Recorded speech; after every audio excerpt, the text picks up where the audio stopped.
A grande novidade da pesquisa Quaest Consultoria de outubro é que a popularidade de Jair Bolsonaro está caindo entre os evangélicos, entre os gaúchos, entre os idosos e também entre os mais ricos, públicos que tradicionalmente nas pesquisas sempre apoiaram o atual presidente da República e que começam a avaliar de forma negativa o atual presidente.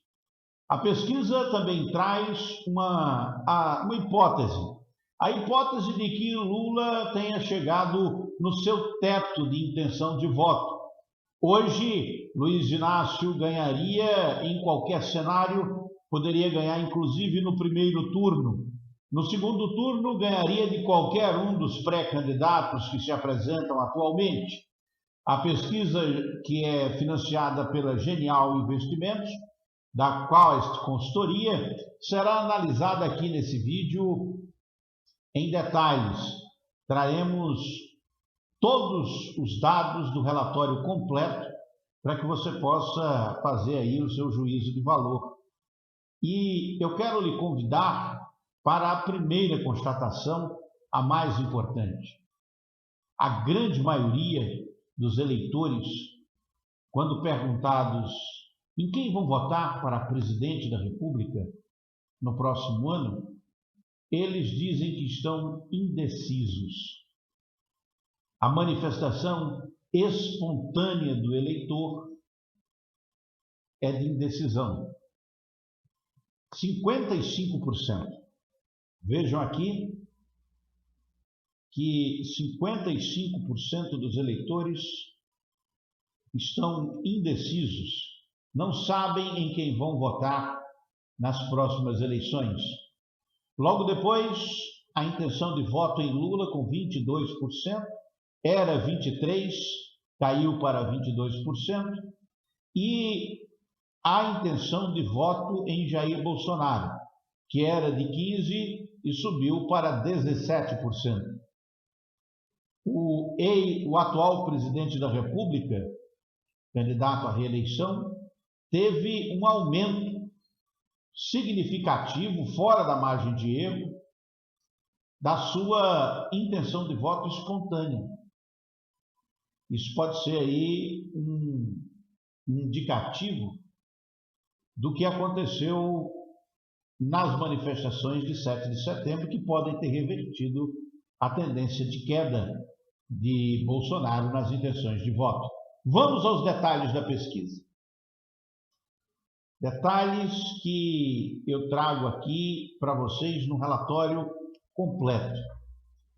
Mas antes de trazer o relatório completo, eu gostaria de deixar uma avaliação inicial para você que não gosta de avaliar pesquisa de intenção de voto, porque acha que pesquisa não vale nada, todas elas são mentirosas. Pois repare, é preciso ter uma forma de medir as coisas.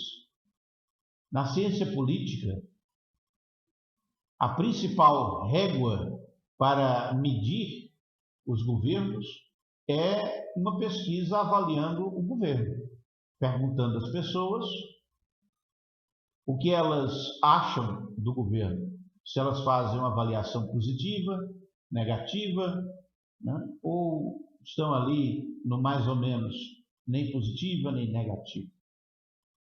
E outra forma é perguntar: você votaria em fulano se as eleições fossem hoje? E mensurar isso em números. O filósofo francês Pierre Bourdieu, ele escreveu um livro sobre a espiral do silêncio. A forma como as pesquisas de opinião pública são estruturadas é um mistério para a maioria dos eleitores. Primeiro porque, para entender de estudo estatístico, é preciso conhecer bem de matemática básica. E até estudantes universitários, alguns bacharéis inclusive, tem dificuldade de compreender os detalhes matemáticos de um estudo estatístico. E, para além das questões matemáticas e estatísticas, existirá sempre a desconfiança de que a empresa contratada pode ter manipulado os dados para beneficiar um candidato em detrimento de outro, por interesses políticos e ideológicos. Há também a desconfiança de que a contratante, ou seja, a empresa que pagou pela pesquisa, possa ter feito coisa parecida, ter escolhido um resultado que lhe beneficia mais em detrimento daquele resultado que foi aferido com a pesquisa, com o estudo amostral. Isso tudo é verdade e pode realmente acontecer. Por isso que as pesquisas precisam ser avaliadas detalhadamente. Cada estudo estatístico deve ser visto com desconfiança. E esse é um dos trabalhos ao qual eu me proponho justamente nesse canal. É de avaliar os estudos estatísticos para verificar a sua integridade. A Genial Investimentos, a empresa que paga esse estudo que nós vamos analisar nesse vídeo, é uma empresa que cuida de ativos de investidores que aplicam somas significativas no mercado financeiro. A empresa, ela não faz só esse tipo de pesquisa. A Genial Investimentos investe em uma série de outras pesquisas de mercado, etc., para fazer o que eles chamam de previsão a respeito dos riscos de investimentos. E mensurar esses riscos de investimentos é o que essa pesquisa se propõe. A Genial Investimentos tem alguma ligação com Lula ou com Bolsonaro? Não sei. Aparentemente, a empresa ela tem aí um foco em atender aos interesses dos seus investidores, oferecendo uma informação que tenha credibilidade. Repare, se você põe dinheiro em uma empresa e ela te fornece uma informação com viés governista ou com viés de oposição, isso não interessa, né, como informação. Então, aparentemente, a Genial Investimentos tem o interesse de fornecer uma informação qualificada. A Quaest Consultoria tem essa responsabilidade. E o resultado disso é esses estudos estatísticos que estão sendo mensalmente divulgados, não só pela Genial Investimentos, mas também por outras empresas que operam ativos no mercado financeiro, como é o caso, por exemplo, da XP Investimentos e de outras empresas aí. Tem empresas de mídia que investem também em pesquisas. E o curioso é que essas pesquisas estão significativamente alinhadas, com metodologias completamente diferentes uma das outras. Pesquisas da Datafolha, IPESP, IPEC, Quaest Consultoria e outras mostram, inclusive do Poder Data também, mostram que o atual presidente da República, se for candidato à reeleição, poderá ser derrotado. A pergunta é, será que ele será candidato à reeleição? A essa altura do campeonato, a pergunta é pertinente porque ele pode realmente recuar da candidatura à reeleição e, se ele fizer isso, pode, inclusive, inviabilizar a vitória de Lula. Porque se a vitória de Lula hoje é dada como certa com a candidatura de Bolsonaro, sem a candidatura de Bolsonaro, uma hipótese que nenhum instituto ainda mensurou, sem a candidatura de Bolsonaro, é muito provável que um espaço ainda desconhecido seja aberto para uma candidatura de centro-direita, a chamada terceira via eleitoral. Para haver uma terceira via, é preciso que aqueles que estão disputando a eleição, né, que estão polarizando a disputa, eles, de alguma maneira, recuem ou percam popularidade repentinamente. Bolsonaro tem perdido popularidade, mas mantém uma base eleitoral fiel, militante e disposta a ir a qualquer batalha. Pelo menos estava disposta até o 7 de setembro. O recuo do presidente pode ter feito ele perder apoio. Um apoio que ainda também não se decidiu para onde vai. Um eleitor que está indeciso.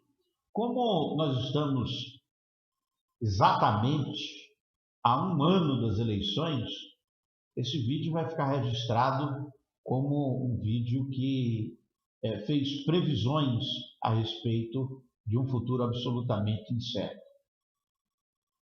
E quais são os cenários possíveis? Vou dizer já uma opinião pessoal, porque eu já li a pesquisa, que vou apresentar para vocês.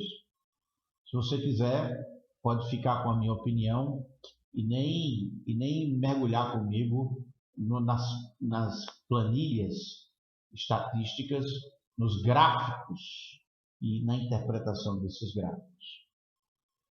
Existem três hipóteses. Primeiro, a hipótese de vitória de Lula, que é a hipótese mais provável nesse instante, conforme as pesquisas de opinião, não só essa da Quaest Consultoria. Existe uma segunda hipótese, a hipótese de que Bolsonaro consiga se recuperar. Essa hipótese é a menos provável, mas ela ainda está aberta. É uma hipótese que está aí em condições de se realizar. Porque o presidente da República tem meios, tem ferramentas, está no governo, portanto, é o favorito ainda. Apesar da oposição ter aí números, dados estatísticos, isso aí é expectativa de poder. O poder mesmo está na mão de quem governa. E quem governa hoje é Jair Messias Bolsonaro, eleito pelo PSL, mas que atualmente está sem partido. Pode ir para o Partido Progressista, o PP.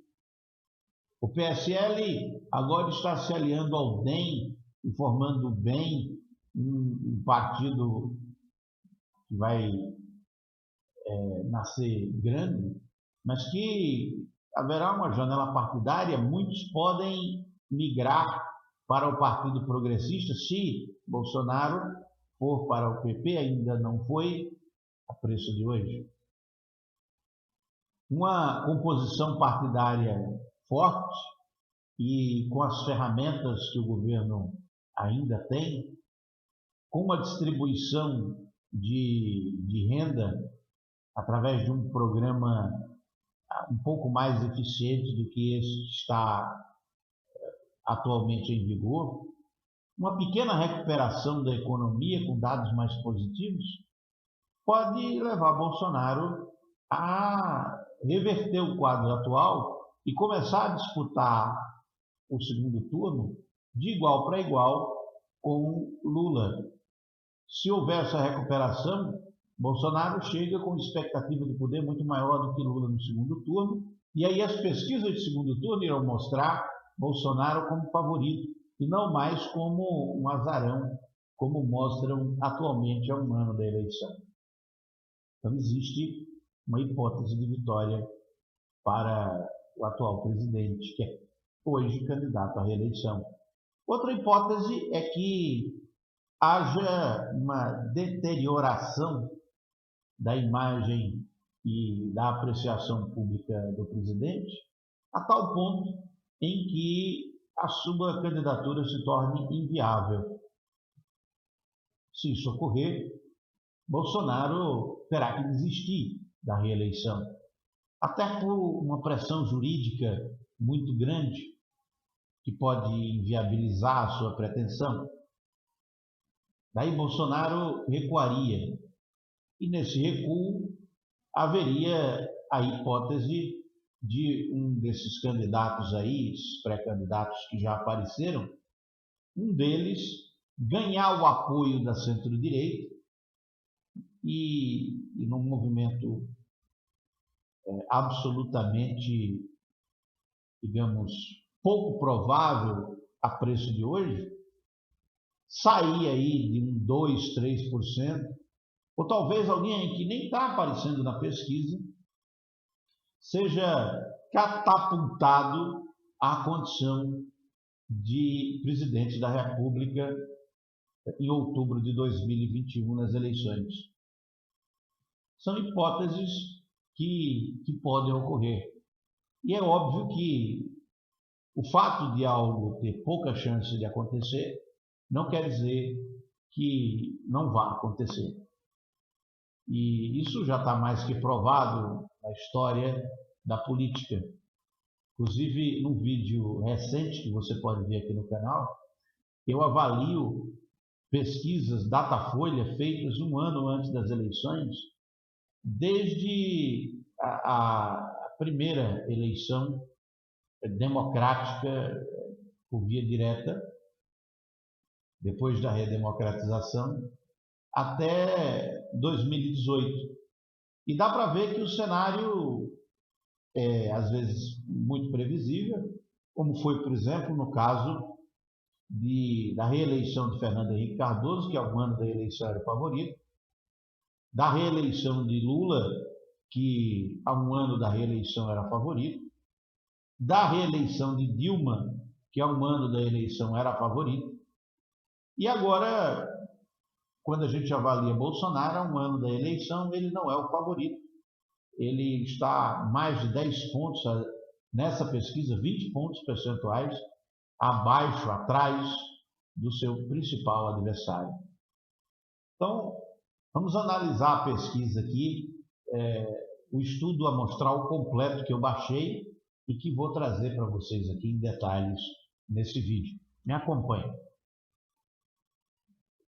Aqui o estudo Genial nas eleições 2022, pesquisa de outubro. Genial Investimentos pagou essa pesquisa, feita pela Quaest Consultoria. A pesquisa é quantitativa e aqui está as especificações técnicas. Aqui estão as especificações técnicas. A coleta dos dados foi feita entre 30 de setembro e 3 de outubro. 2.048 entrevistas com margem de erro de 2,2 pontos percentuais. Isso quer dizer que os números mostrados nos gráficos, eles podem variar dentro de uma margem de erro de 2,2 percentuais para mais ou para menos. Quem foi pesquisado? Público-alvo é a população com 16 anos ou mais, ou seja, eleitores e eleitoras brasileiros. Você nunca foi pesquisado? É porque as pesquisas no Brasil, elas são feitas por amostragem. Não são entrevistados todos os eleitores brasileiros. São entrevistados alguns.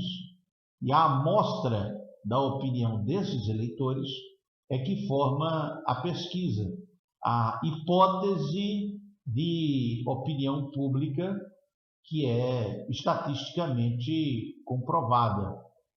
É um estudo estatístico baseado em ciência e em erro. Então pode haver um erro. E esse erro, esse nível de confiança é de 95%. Essa pesquisa aqui foi feita face a face. Ou seja, cada pessoa que respondeu a um entrevistador que estava perguntando na frente dele ali. E quando você pergunta, bom, mas em que lugar essas entrevistas foram feitas?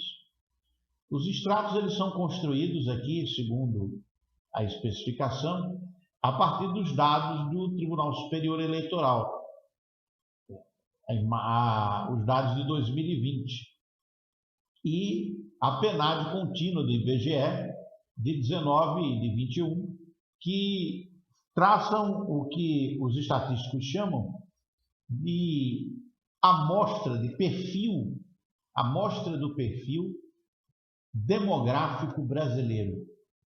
É uma média de como é a população brasileira. E aí, a amostragem é feita em 3 estágios. Existe o que eles chamam de pós-estratificação, espécie de auditoria no modelo para ver quais são os possíveis erros e ajustá-los. Aqui tem um mapa mostrando aonde foram feitas as entrevistas. É óbvio que nos municípios, nas cidades maiores, são feitas mais entrevistas, nas cidades menores são feitas menos entrevistas, portanto é normal que você nunca tenha sido entrevistado por ninguém, principalmente se você não está participando da população economicamente ativa. E pode acontecer que você nunca tenha sido entrevistado. Eu já fui entrevistado várias vezes por pesquisadores, inclusive por telefone. Aqui está a avaliação e aprovação do governo, que em setembro era de 48%, tinha subido, né, porque vinha de uma subida aí de 45% para 48% de avaliação negativa, e agora chega a 53% de avaliação negativa. A avaliação regular, que não é uma avaliação positiva, está em 24%, caiu, e a avaliação positiva caiu para 20%. Então, 20% do eleitorado brasileiro acha que o governo está indo bem, que o governo do presidente Bolsonaro é o melhor governo até agora, que está batendo um bolão. Mas a maioria, né, se você for ver aí, 77%, que eu estou somando os 53 com os 24, 77% não avaliam positivamente o governo. Então, reprovam o governo. 77% é uma avaliação que impede qualquer tipo de reeleição. Não tem como, né? E aí é onde está a vantagem de você avaliar estatisticamente os modelos políticos. Independentemente da sua opinião, o que ocorreu é que nenhum candidato à reeleição, nessas condições, desde que a reeleição foi aprovada, isso para cargos de presidente da República, de governador, de prefeito, com 77% de reprovação, não tem como se reeleger. E aqui tem uma estratificação dessa avaliação negativa, considerando as regiões. No Centro-Oeste, houve um aumento significativo de 36% para 49% da avaliação negativa. O Nordeste já está num patamar muito alto, de 61% da avaliação do governo do presidente Bolsonaro como negativa. No norte do país saiu de 37% no mês passado para 55% agora, no Sudeste de 47% para 51% e no Sul de 37% para 47%, um aumento de 10 pontos percentuais de setembro para outubro. E aqui o mais significativo é que pela primeira vez no sul do país, onde Bolsonaro gozava de certa popularidade, pela primeira vez a avaliação positiva do governo está abaixo da avaliação regular e com apenas 23%, ou seja, mais ou menos dentro da média nacional. O presidente também tem perdido popularidade significativa entre o público masculino, que o apoiava e considerava o governo positivo, 28% em setembro, caiu para 22% em outubro. A maioria das mulheres rejeita o governo, 56%, contra 50% do público masculino, que ainda apoia o presidente. Aqui a avaliação do governo por idade e um aumento significativo, se você reparar aqui, no público com mais de 60 anos, que estava em 43% de avaliação negativa e subiu 10 pontos percentuais para 53%. Os que avaliavam positivamente eram 28% no mês passado, caíram para 19% nesse mês. Por escolaridade, o público continua rejeitando Bolsonaro, ainda o maior é entre os que têm até o ensino fundamental, chega a 55%. Aqui no que diz respeito à renda, dá para ver uma mudança significativa nos mais ricos, aqueles que ganham mais de 5 salários mínimos. Esse público pesquisado aqui, ele abandonou Bolsonaro desde agosto, né? Que havia uma avaliação mais positiva do que negativa em agosto. 41% desses eleitores mais ricos faziam uma avaliação positiva do governo em agosto. Agora são 26%, uma queda significativa. Aqui no que diz respeito à religião, também uma mudança. Nas demais religiões já há uma avaliação negativa muito alta, mas entre os evangélicos havia uma avaliação positiva. Em agosto, 36%, a maioria dos evangélicos fazia uma avaliação positiva do governo.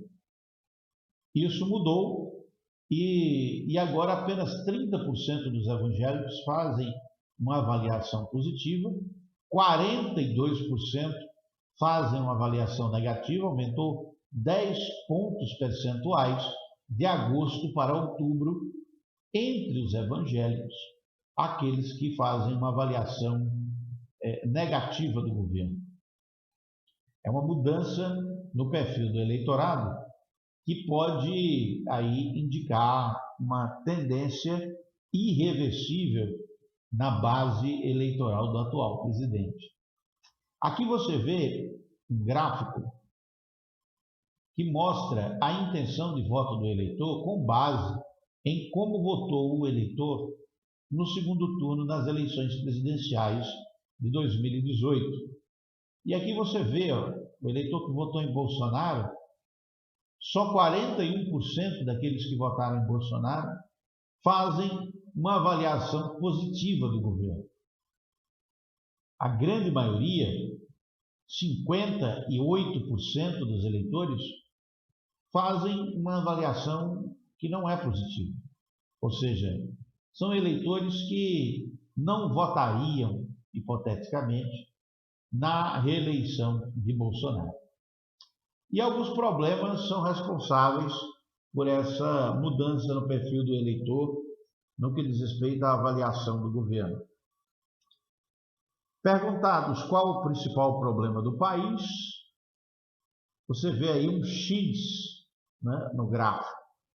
O principal problema no país era, para 41%, a pandemia, isso em julho.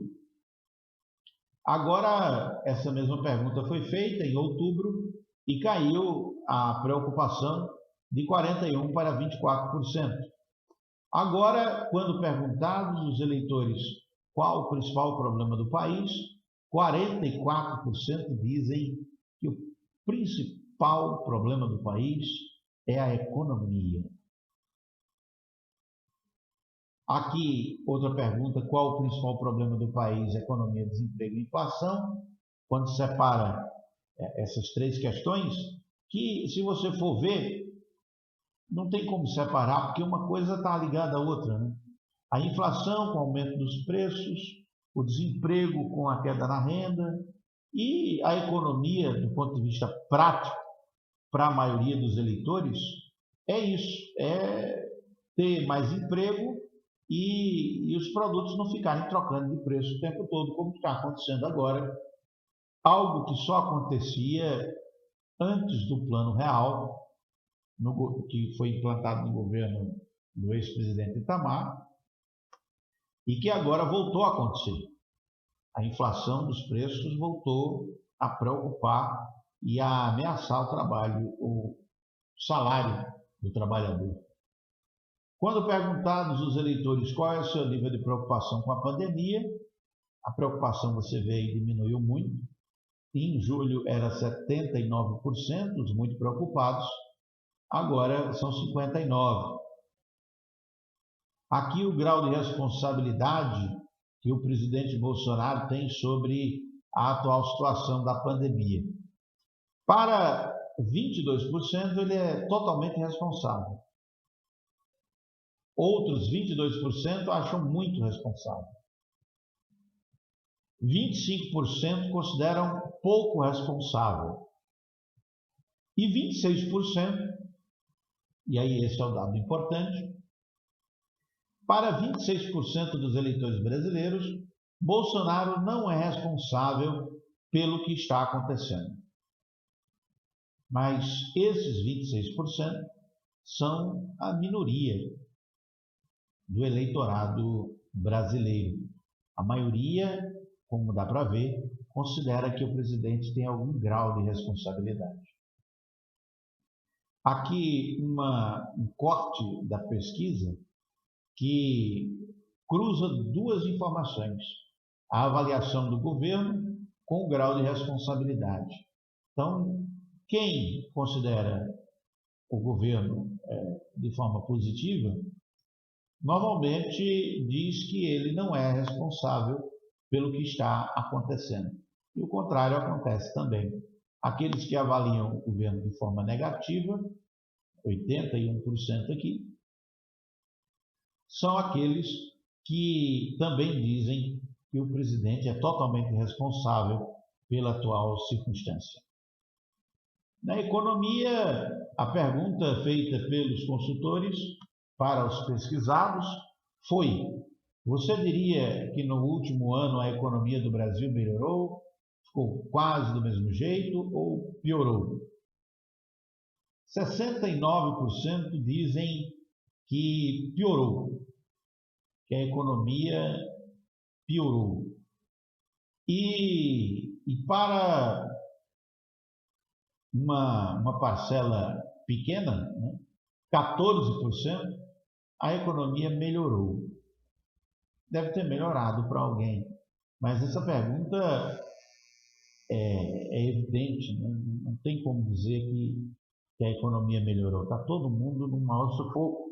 É óbvio que tem gente que está tranquilo, somente esse pessoal que tem empresa offshore no exterior, investe milhões em dólares.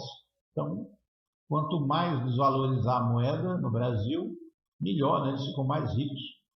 Pensando agora nos próximos 12 meses, qual a sua expectativa em relação à economia do Brasil?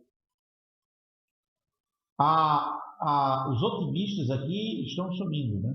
Eram 50% em agosto, caiu para 44% em setembro e agora 39% acreditam que as coisas vão melhorar.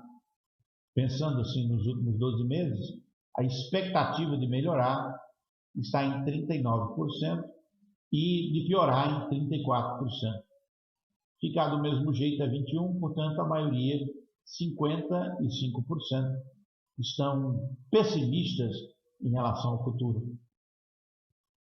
Também pessimistas em relação ao desemprego, né? As pessoas, quando falam em desemprego, fica todo mundo muito preocupado. Uma grande quantidade de pessoas está desempregada, e se você está me acompanhando agora e não está desempregado, você é um privilegiado, mas provavelmente conhece alguém que está desempregado. E o país vai conseguir gerar novos empregos nos próximos meses? As pessoas estão tentando ser otimistas. E 58% acham que sim, 38% acham que não. Em relação à inflação, há uma avaliação ao contrário, né? 62% acham que o país não vai conseguir controlar o aumento dos preços nos próximos meses. Ou seja, que a inflação vai continuar. Contra 32% que acham que esse controle é possível. Aqui o grau de responsabilidade que o presidente tem sobre a situação da economia, apenas 17% dizem que o presidente não é responsável pelo que está acontecendo. Então, portanto, a grande maioria vê o presidente como responsável por esse desando da economia brasileira. E aqui vem a parte das eleições. Intenção de voto para presidente espontânea, como você pode ver aqui, 55% dos eleitores estão indecisos.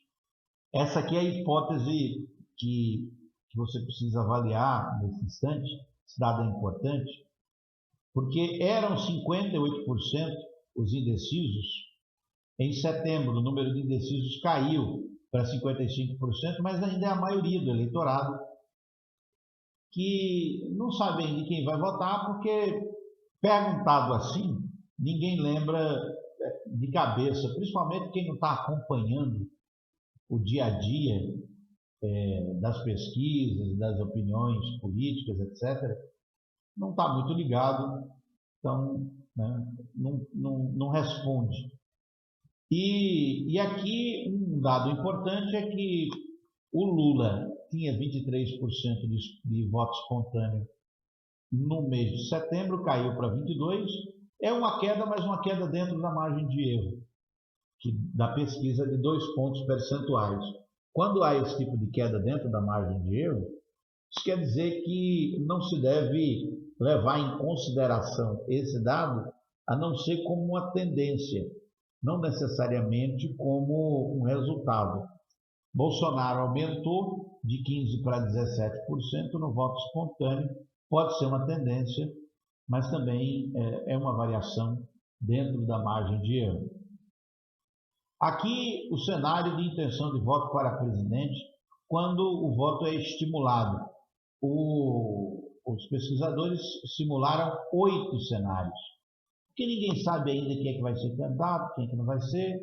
Então, a depender de como se forme o perfil dos candidatos, né, pode ser que haja uma modificação na intenção de voto. E, de fato, há.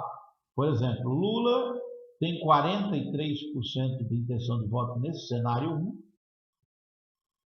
que inclui o Bolsonaro com 24%, o Ciro Gomes com 10% e o Datena com 11%. No cenário 2, Lula tem 44%, o Bolsonaro tem 24%, Ciro tem 9%, e aí entra Sérgio Moro com 10%. No cenário 3, tem Lula com 45%, Bolsonaro com 26%, Ciro Gomes com 10%, João Dória com 6%. Cenário com Mandetta, Mandetta tem 6%. Cenário com Eduardo tem 4%. Luísa Trajano tem 4%, a dona do Magalu, que dizem pode ser candidata a presidente da República ou candidata a vice-presidente. O Rodrigo Pacheco, que é presidente do Congresso Nacional, pode ser candidato também, tem 3%. E o Alessandro Vieira, que é senador do Cidadania, membro da CPI da pandemia, ele tem 2% das intenções de voto. Então, o Lula, ele varia aqui entre 43% de intenção de voto a 46%. Em qualquer cenário, venceria os demais candidatos, inclusive com a hipótese de vencer ainda no primeiro turno. Aqui a intenção de voto para presidente estimulada é uma média estimada de todos os cenários: Lula com 45%, Bolsonaro com 26%, Ciro Gomes com 11%, e pouca modificação, a não ser um aumento da média de votos de Ciro Gomes. Ciro Gomes está comendo pelas beiradas, literalmente, está crescendo na intenção de voto do eleitor, um crescimento que pode ser apenas dentro da margem de erro da pesquisa, mas também pode ser uma tendência de crescimento do Ciro Gomes como candidato. Ele que está fincando o pé no eleitorado online e investindo pesado aí no marketing digital.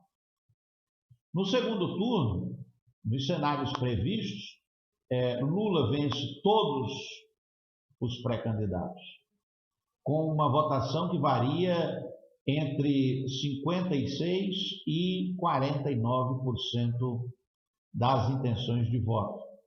Com 49%, inclusive, seria uma disputa com Ciro Gomes, se Bolsonaro não fosse para o segundo turno.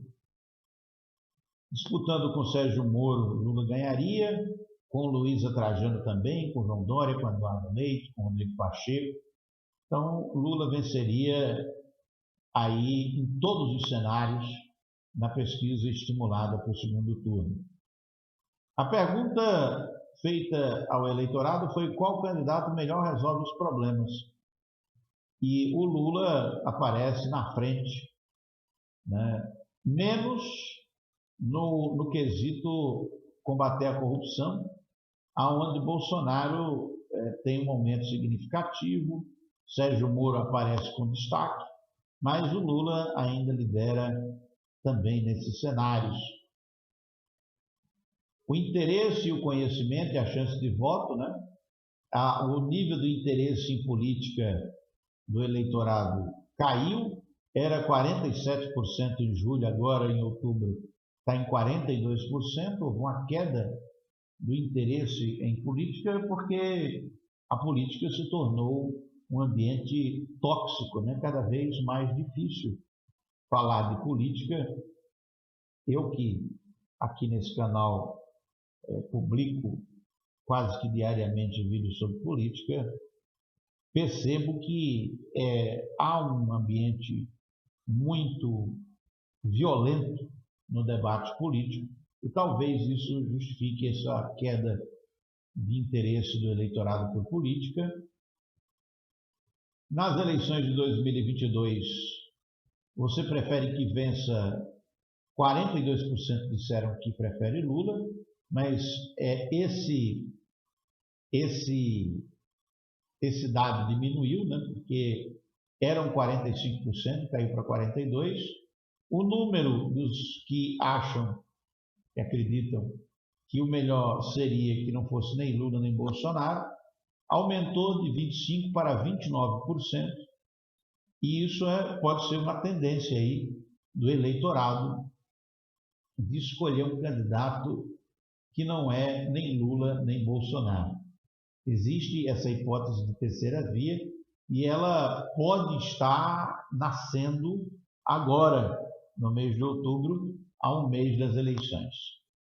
Aqui nesse gráfico você vê a rejeição dos que conhecem e não votariam de jeito nenhum no candidato. Essa barra aqui, a primeira barra, é de Jair Bolsonaro. O azul escuro conhece e votaria, 20%. Conhece e poderia votar, 11%. O laranja não conhece, apenas 2%. Não conhece e não votaria, 65%. Essa é a rejeição de Bolsonaro hoje, 65%. Conhecem ele e não votariam. Em segundo lugar, na rejeição, está João Dória, que tem 61%. Depois, Sérgio Moro com 59%, Ciro Gomes com 56%, Datena com 52%, Henrique Mandetta com 46% e, inacreditavelmente, Lula, o ex-presidente da República, que é mais conhecido do que farinha na feira, tem 43% de rejeição apenas, com um número gigantesco de eleitores que conhecem e votariam nele, 35%. Esse tipo de dado estatístico que aparece nesse gráfico é o tipo de dado que pode levar a uma previsão, começa a dar segurança de fazer uma previsão de que, dentro das atuais circunstâncias, Lula se elege fácil como presidente da República. É óbvio que muita coisa pode mudar daqui para lá. E efetivamente vai mudar.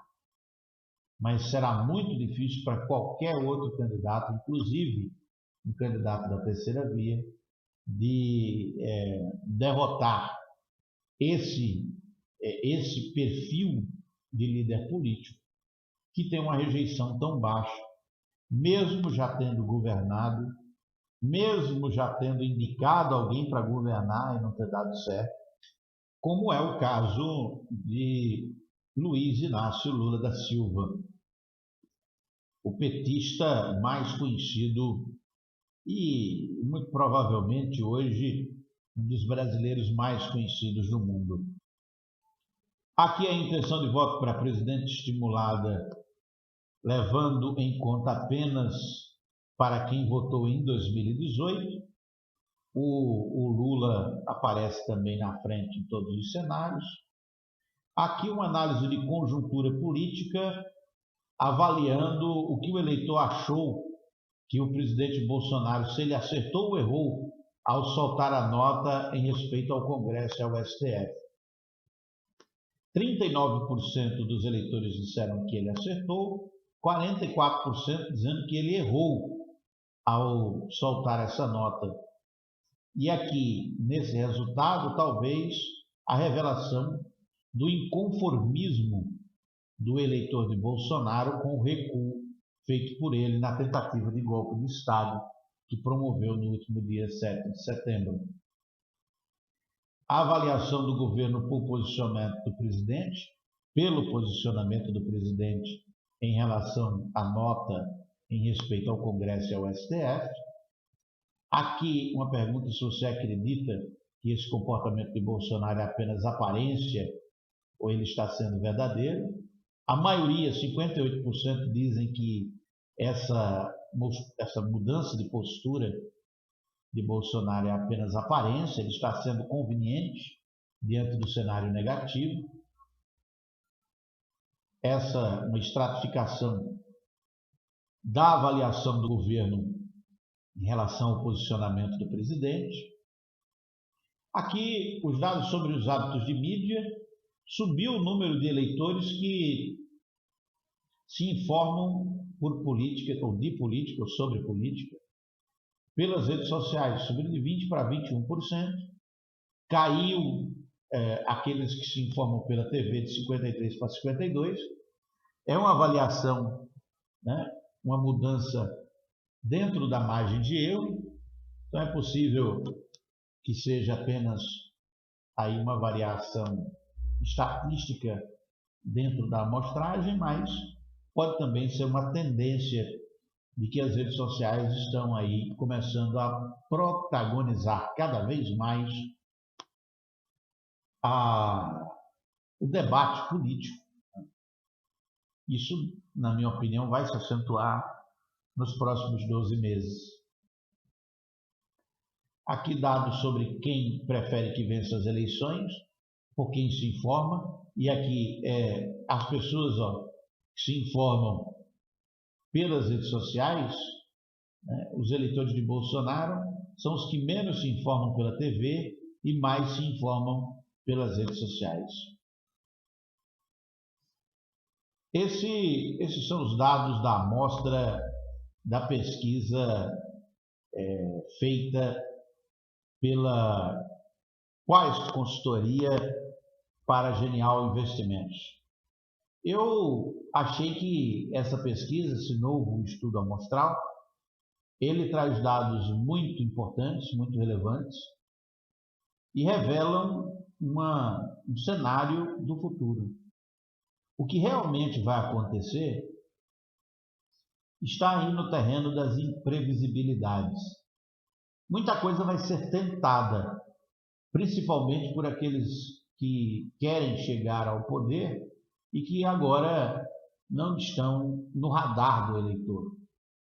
Mas esse radar é um radar imaginário, porque a grande maioria dos eleitores não está nem preocupado com política, está preocupado em fechar as contas no final do mês. Mas para aqueles eleitores que estão preocupados com política, que estão acompanhando o dia a dia da tendência aí da política, me parece que um posicionamento já está sendo estabelecido. E se as tentativas de mudar esse cenário não forem bem-sucedidas, o Luiz Inácio será eleito novamente presidente da República no Brasil, porque grande parte dos eleitores está com uma opinião cristalizada e eu acho que, inclusive, em 2018, se o ex-presidente não tivesse sido preso, fica claro que ele seria eleito, né? Então, o eleitor que viu ele sendo preso e depois inocentado está aí com uma intenção muito grande de fazê-lo voltar ao poder, porque na época de Lula as coisas estavam melhores, a economia estava melhor. Mesmo sabendo de um cenário de possível corrupção política, o eleitor médio prefere observar as condições práticas da vida, pragmáticas da existência. E as condições pioraram muito depois que o PT saiu do poder. É uma evidência. E talvez por isso que o eleitor médio brasileiro, a maioria dos eleitores, esteja preferindo o retorno àquele que, quando presidiu o país, colocou a economia brasileira entre as 5 maiores economias do mundo, fez o poder de compra dos mais pobres aumentar significativamente, ou seja, melhorou as condições de vida dos eleitores. Com a intenção de que esses tempos bons voltem, o eleitor manifesta a intenção de votar em Lula até que coisa melhor se apresente, porque o cenário atualmente é muito pessimista. Ninguém consegue enxergar uma luz no fim do túnel, porque o mês está cada vez mais comprido e a grana cada vez mais curta. Era isso que eu tinha para esse vídeo. Obrigado a você que acompanhou até o final. E, por favor, inscreva-se nesse canal se você ainda não é inscrito. Deixe seus comentários e, principalmente, suas críticas. Estamos aqui para respondê-las. Compartilhe esse conteúdo com quem gosta de política, com seus amigos, e promova o sadio debate político com respeito às opiniões contrárias. Até o próximo vídeo.